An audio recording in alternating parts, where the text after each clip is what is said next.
আসসালামু আলাইকুম রহমতুল্লাহ।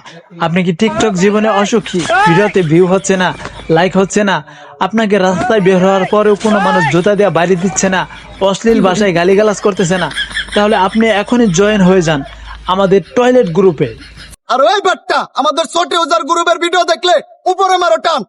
আচ্ছা ঠিক আছে, এরপর থেকে ছোট ইউজারের কোনো ভিডিও পাইলে উপর দিকে আর টান মারতাম না, নিচের দিকে নামায় দুইটা পাড়া দিমন।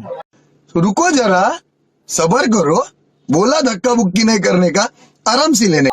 আপনার কি পেটে সমস্যা?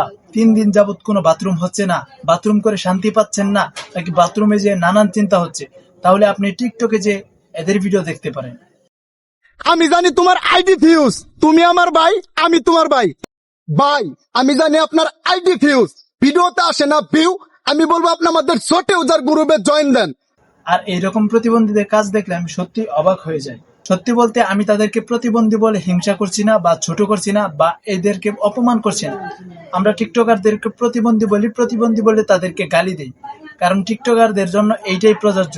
কারণ তাদের মাথায় বুদ্ধি থাকার পরেও, সুস্থ থাকার পরেও, ভালো মানুষ থাকার পরেও তারা ট্রেন্ড নিয়ে নাচানাচি করে। আজকে যদি দেখে যে কাপড় খোলা ট্রেন্ড, তাহলে কালকে থেকে তারা সেইটাই শুরু করবে। হুজুক মানে একজনেরটা দেখে আরেকজন। এক পাগলে পাগলামি করে ভাইরাল হয়ে গেছে, এখন আরো 10 পাগল সেই পাগলামি দেখে শিখছে, সেইটাই ট্রাই করতেছে। আরে টিকটক তরে কইছে তুই বেশি জানোস। না রে বোন, আমি খুব বেশি বুঝি না, আমি কমই বুঝি, তারপরে আমি আমার ক্ষুদ্র জ্ঞানের দ্বারা মানুষকে কিছু কিছু বোঝানোর চেষ্টা করি। এই যে আরেক দামরা 3rd পার্সন ছাগল, এই যে কি শুরু করে 2 দিন পরে পরে এইটা দিছি, ওইটা দিছি, সাউন্ডে জাদু দিছি, ইত্যাদি ইত্যাদি। হাই রে খবিস রে, ভালো কিছু প্রচার করতেন, মানুষ ভালো কিছু শিখতো। আর আপনারা যে কি আলতু ফালতু শুরু করেন, navy group, tiger group, Benson group, আহারে মানে কি বলবো, যাই হোক। আহারে, আপনাদের এই সমস্ত কাজ বাজ না দেখলে বুঝতামই না যে বাঙালিদেরকে আপনারা কি পরিমাণ বোকা পাইছেন। ওই কবরকে সাক্ষী রেখে বলতেছি, হে আল্লাহ, এখন যে এই কালেমার দাওয়াতটা আরেকটা ভাই বোনের কাছে পৌঁছিয়ে দিবে, তার মৃত্যুর পর ওই কবরে কেয়ামত পর্যন্ত তুমি তাকে শান্তি দিও। সত্যি আমাদের বাংলাদেশের মানুষগুলো একটু বেশি সরল সোজা আর একটু বেশি আবেগময়ী। এই জন্যই যারা যারা পারতেছে তাদের ইমোশনে হিট করে তাদের কাছ থেকে সিম্পেথি নিতেছে, like, comment, share, subscribe, followers, আরো আদার্স অনেক কিছু।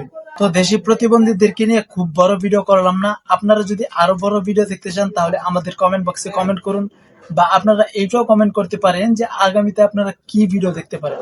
আপনাদের রিকোয়েস্টের ভিডিও অবশ্যই আমরা নিয়ে আসার চেষ্টা করবো ইনশাআল্লাহ। এই করলে এই ভাইরাল হয়, ওই করলে ওই ভাইরাল হয়। অথচ এরই মধ্যে আরো কিছু ধার্মিক ইসলামিক প্রতিবন্ধী আছে যে কালিমাকে শেয়ার করুন, কালিমাকে লাইক করুন, আল্লাহর নামটি শেয়ার করুন, ইসলামকে ভালোবেসে থাকলে এই ভিডিওটা শেয়ার করুন। এই ইসলামের কি ভালোবাসার এতই অভাব যে তোর শেয়ারে আমাদের ইসলামে ভালোবাসা আসবে? চামচার বাচ্চা, চামচা। আমি বুঝি না যে এরা লাইক কমেন্ট কামানোর জন্য ধর্মটারে কি পরিমাণ পুঁজি করতে পারে। ইসলামকে, কালিমাকে ভালোবেসে শেয়ার করতেই হবে, আপনি শেয়ার করতে বাধ্য, না করলে আপনার মা মারা যাবে। আহারে প্রতিবন্ধী। তো সবাই ভালো থাকবেন। নাসরুম মিনাল্লাহি ফাতহুন কারীম ওয়া মা তাওফীকি ইল্লা বিল্লাহ। আসসালামু আলাইকুম ওয়া রাহমাতুল্লাহ।